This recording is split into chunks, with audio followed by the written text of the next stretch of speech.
नमस्कार दोस्तों, मैं अंकुर उपाध्याय स्वागत करता हूं आप सभी का एक बार फिर से अपनी नई वीडियो में। दोस्तों, भारतीय बाजार एक बार फिर वही कर रहा है जो ये रेगुलरली कर रहा है। बस अच्छी बात यह कि आज इंडेक्स भी ऊपर नहीं है। पोर्टफोलियो तो लगातार नीचे है ही है, लेकिन डेली बेसिस पे इंडेक्स आपके लिए ऊपर होता है। बट आज इंडेक्स भी नीचे ही है। निफ्टी और सेंसेक्स केवल हरे निशान में है, बाकी मिड कैप, स्मॉल कैप और बैंक निफ्टी तीनों लाल निशान में है। हालांकि लाल निशान कोई बड़ा नहीं है, तीनों में 1/3% की गिरावट है, 0.3% की, इससे ज्यादा नहीं गिरा है। वहीं निफ्टी सेंसेक्स केवल हरे निशान में ट्रेड कर रहे हैं। मार्केट ब्रेथ खराब है, 1350 शेयर्स नेगेटिव है, 1260 शेयर्स पॉजिटिव है एनएससी पे, और बीएससी पे आंकड़ा ज्यादा खराब है। करीब एक बढ़ने वाले के सामने 3-4 गिरने वाले शेयर्स हैं, तो आंकड़ा बहुत ही खराब है। पहले निफ्टी को समझते हैं। निफ्टी 25,123 पे अभी खड़ा है। अगर यहां से 123 पॉइंट भी गिर जाता है तो भी निफ्टी पे नेगेटिव नहीं होना है। जब 25,000 के नीचे निकलेगा अगर 1 पॉइंट, तो 1 पॉइंट गिरा मानना और फिर नेगेटिव होना, उससे पहले मत होना। निफ्टी में चांसेस ये हैं कि 25,000 25,200 के बीच में कंसोलिडेशन दिखा सकता है और उसके बाद फिर आपको ऊपर की तरफ ब्रेकआउट दे सकता है। ये आपको समझ में आना चाहिए। क्यों कह रहा हूं मैं ऐसा?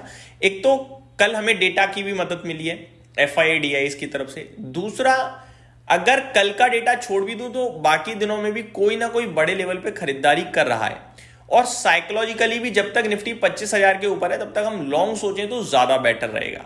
ये कुछ मेरे हिसाब से मेरे अपने ओपिनियंस हैं। आगे बढ़े दोस्तों, अगर मिड कैप, स्मॉल कैप या पोर्टफोलियो, ये कब चलेगा? निफ्टी तो ठीक है यार, चल भी रहा है, नीचे से ऊपर भी आ गया, लेकिन ये तो चल ही नहीं रहा पोर्टफोलियो, इसका क्या करें?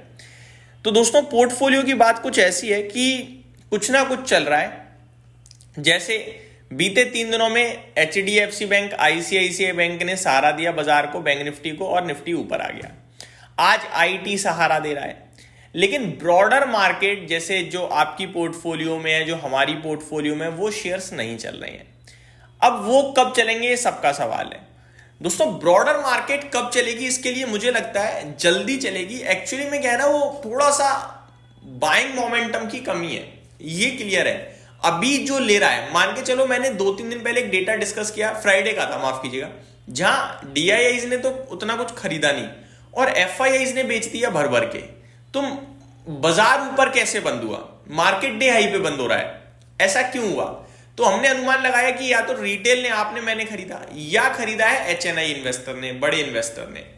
अब आपके और मेरे खरीदने का तो मतलब मैं वो बन ही नहीं रही थी, तुक नहीं बन रहा था, क्योंकि रिटेल तो वैसे ही फ्रस्ट्रेट है मार्केट से, तो वो नहीं लेगा।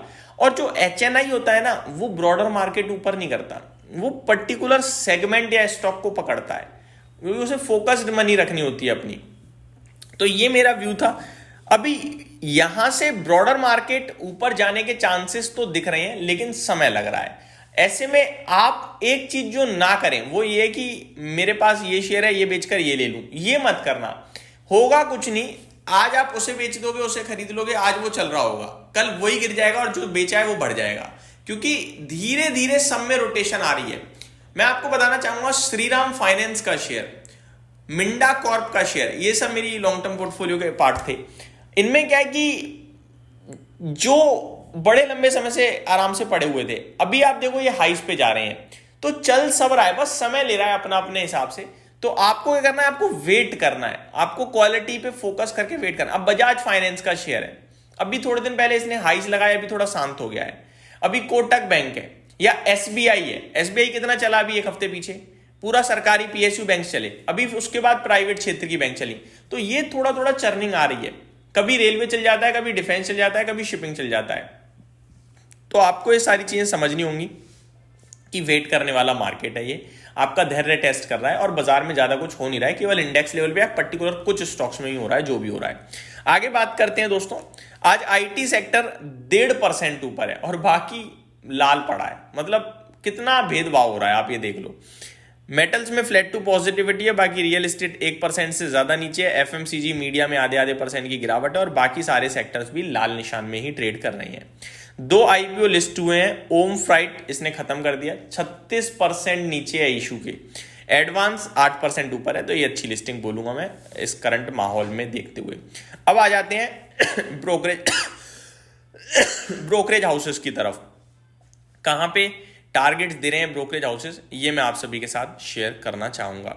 सबसे पहले यूनियन बैंक। यूनियन बैंक की बात करी जाए तो यूबीएस ने न्यूट्रल की रेटिंग के साथ अपनी कवरेज शुरू करी है, 150 रुपए का टारगेट दिया है। पंजाब नेशनल बैंक पे भी यूबीएस ने न्यूट्रल की रेटिंग के साथ कवरेज शुरू करी है, 120 रुपए का टारगेट दिया है।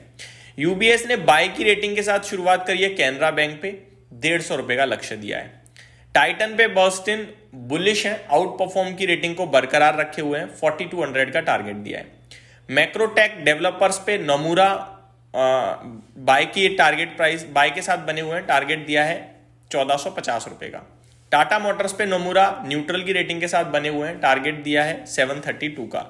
एवेन्यू सुपरमार्ट पे एचएसबीसी की तरफ से रिड्यूस की रेटिंग आई है और टारगेट दिया है 3700 का। डावर पे मॉर्गन स्टेनली ने अंडरवेट की रेटिंग दी है और टारगेट दिया है 400 का। मैक्रोटेक डेवलपर्स पे जेफरीज ने बाय की रेटिंग को बरकरार रखा है और टारगेट दिया है 1625 रुपीज का। तो ये कुछ स्टॉक्स थे जहां पे ब्रोकरेज हाउसेस बुलिश या बियरिश या न्यूट्रल होते हुए दिख रहे हैं। टारगेट्स मैंने आपके साथ शेयर करे। आज की बात करें दोस्तों तो रिजल्ट सीजन शुरू हो चुका है। आज सात्विक ग्रीन के नंबर्स आते हुए दिखेंगे। सात्विक ग्रीन की बात करी जाए तो ये कल खबरों में भी था, कुछ ऑर्डर्स विनिंग के दम पर स्टॉक 3.5% ऊपर है। आज इसके नंबर्स भी आने हैं। यहीं समाप्त करता हूं इस वीडियो को। उम्मीद करता हूं डिटेल्स पसंद आई होंगी। Thank you so much for watching this video. Have a great day guys.